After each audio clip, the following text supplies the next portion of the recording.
Hi everyone, my name is Kristen and I will be discussing can school improvements alone narrow the racial and ethnic achievement gaps. I was given 3 questions for this debate, which are: what are several resolutions to improving the racial and ethnic achievement gaps? Every student can learn. Do you agree? And how do you improve our schools? How do we improve our schools to close the achievement gap among racial and ethnic divide? So for the first question, what are several resolutions to improving the racial and ethnic achievement gaps? I found about 8 of them. First, you want to start using evidence-based instruction instead of the formative assessments. Using evidence-based instruction will help the teachers be able to see exactly how the children respond or students respond to questions. Instead of just giving them a piece of paper with multiple choice and asking them to answer, they can actually use the evidence-based one-on-one instruction and find out exactly how the children are answering. Next would be providing a rigorous curriculum. Evidence has shown that all students can achieve at high levels if they are taught at high levels. So basically giving them more high-leveled assignments rather than just asking them to answer a one-sentence response question. Making them have to write a full paragraph in order to respond will be better for the student's education. Motivating and engaging the students. They may not have the skills to do a task that is asked of them, but if they are motivated through theme, technology, choices, and other things, they become more likely to be engaged and actively participate. Supplement instruction and increased instructional time. Some students need more time to learn. They may not be able to grasp the full concept of math in the 30-minute time period that they have in the classroom. So this is when the supplemental instruction comes in place. It should be done 2 to 3 times per week in a small group setting, and in addition, they still have their regular class times. The more time learning in the specific areas will increase their learning. Now, monthly, teachers should be monitoring the students' progress. The teachers themselves should have a deepened professional development, so the schools need to provide that for the teachers. And lastly, they need to link school and home. Parent involvement has a strong impact on students' achievements.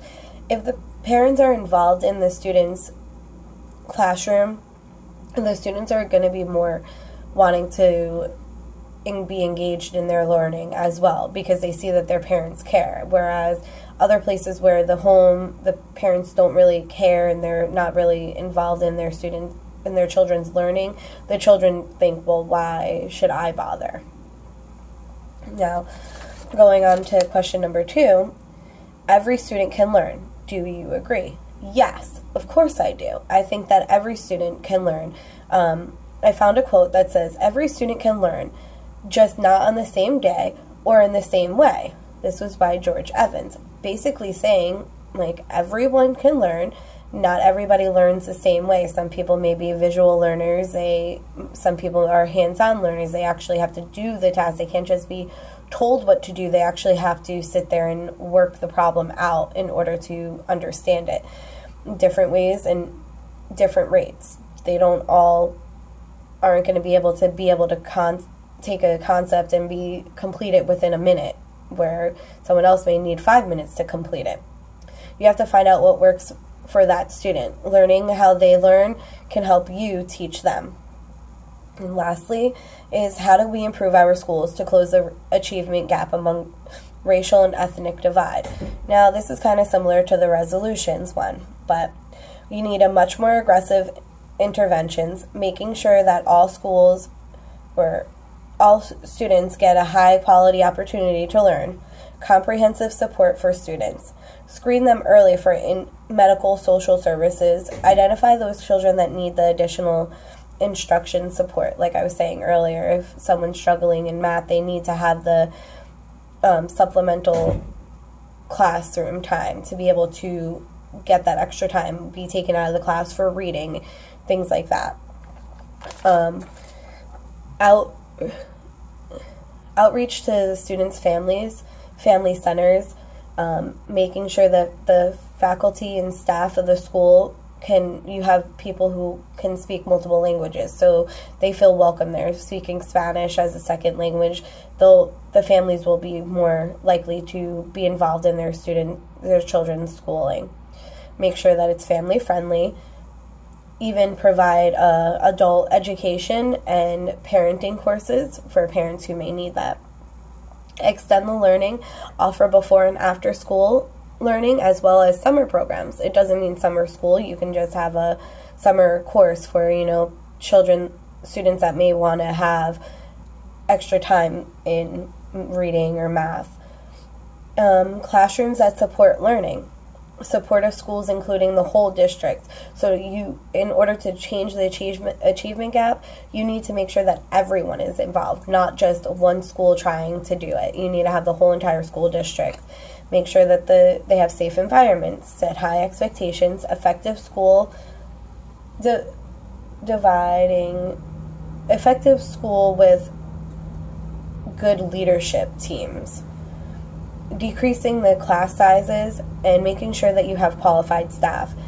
Improve teacher education programs. Teachers who are passionate and have the knowledge and experience are better than someone who's just, like us. We're just out of college. We don't know the experience. We don't have that much experience. So throwing us in a classroom right away without any of background knowledge except for our education isn't going to be 100% positive. We need to have the training and the learning and the experience to know exactly how to run a classroom by ourselves. Compensate teachers for the extra responsibilities that they do. Doing that will improve your teachers' camaraderie at the school, I think is the right word I'm trying to look for. That way that they will show that they're passionate and want to continue to push forward in their learning at that place. And also providing the professional development for the teachers, again, as well as everyone there, not just teaching staffs, principals, assistants, assistant teachers, the receptionists, things like that. And lastly, help work with the communities, getting the community involved as well as the families, and that in turn should help improve the racial and ethnic achievement gaps.